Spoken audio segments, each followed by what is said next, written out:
What we're doing right now is we're putting this sheet metal inside the SIGNgineer groove.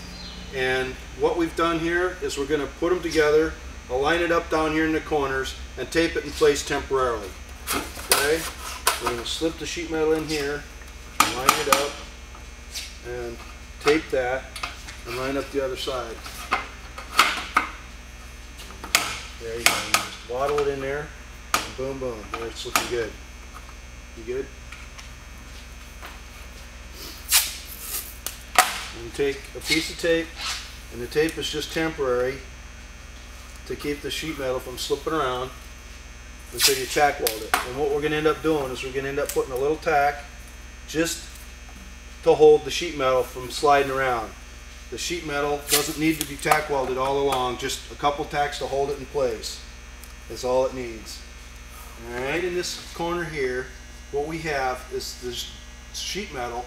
It comes out to the outside point right here, so that when the other sheet metal comes in like this, you have a nice tight corner. Okay? So now that we have this all taped together, what we're going to do is show you how to tack weld it real quick and simple. Now, we're just going to be tack welding 050 here, so you don't have to crank the welder up. We're just going to put a real small tack about here and here and here and here on all 4 pieces like we have. Okay? Go ahead.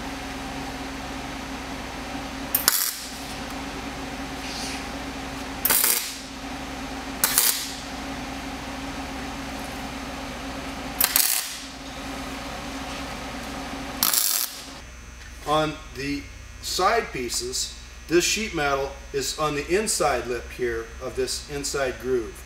So when the 2 metals come together on the outside, this joint is going to be like this. This would be the side, and this would be the top and the bottom. So it comes in there like that. That's why this groove, you show the thickness of the metal. And we're going to tack weld these all up, and then we'll put it together real quick. Now that we've got all our spacers and frame supports mounted, what we're going to do now is we're going to take this frame, we're going to stand it up on end, we have a nice clean finish on the outside, no visible fasteners.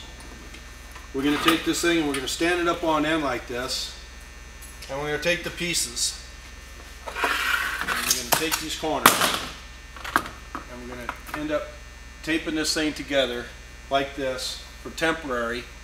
Tape all 4 sides together temporarily and tack weld it, and then after we get it all tack welded in place, then what we'll end up doing is we'll end up putting our square tubes in the corner, and once everything's tack welded and we check it for squareness, then we'll weld it up.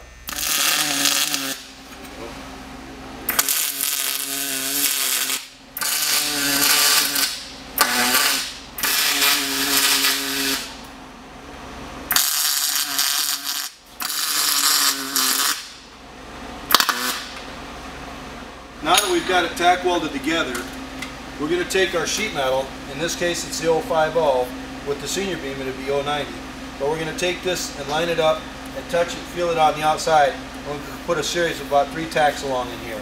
Now that we've got the inside corners tacked, what we'll do is before we put the corner angles, these corner tubes in, I suggest you run a small bead of caulk along here, just keep light leaks and water from penetrating the cabinet. And then what we'll do is we'll put these 1-inch tubes in there, put them up in the corners, and weld those in place. Like so.